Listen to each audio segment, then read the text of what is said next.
Bismillahirrahmanirrahim. Assalamualaikum warahmatullahi wabarakatuh.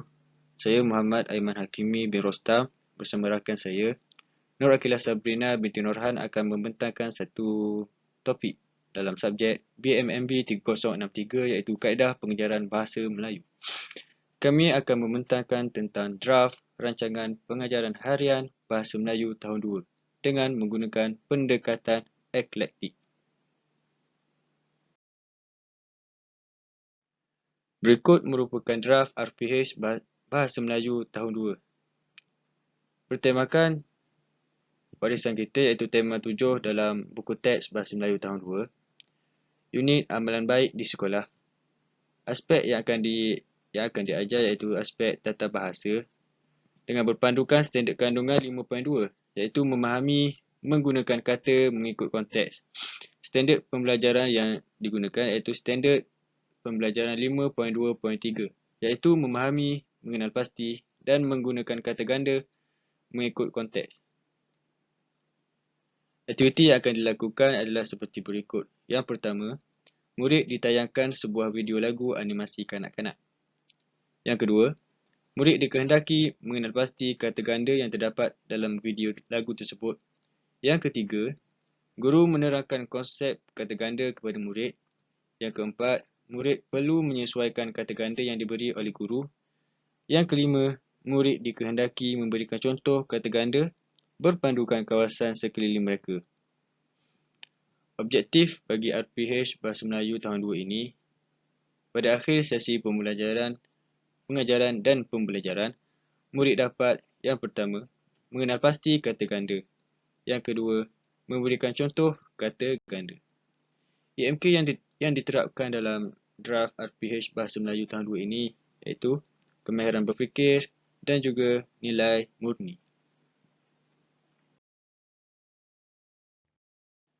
Berikut merupakan sumber bagi proses PDP, iaitu buku teks Bahasa Melayu tahun 2 muka surat 73 berkaitan kata ganda yang bertajuk Menjaga Adab di Perpustakaan.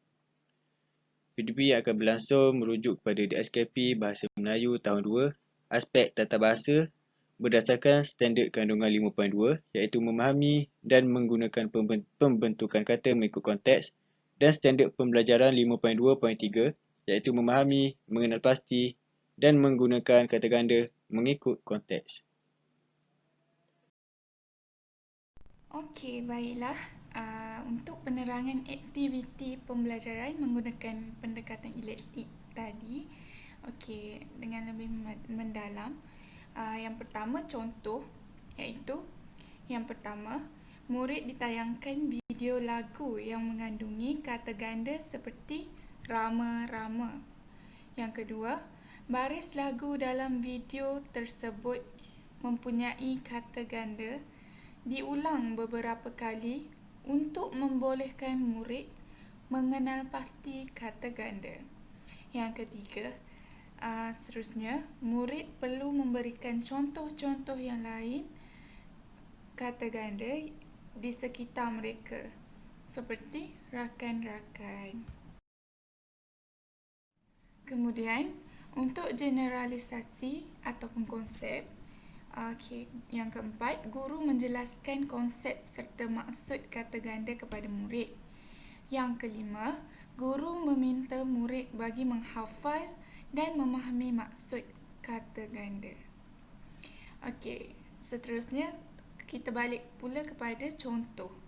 Yang keenam, aktiviti seterusnya dijalankan dengan guru menyediakan gambar-gambar flora dan fauna yang dapat memperoleh kata ganda seperti rama-rama, gunung ganang, burung-burung.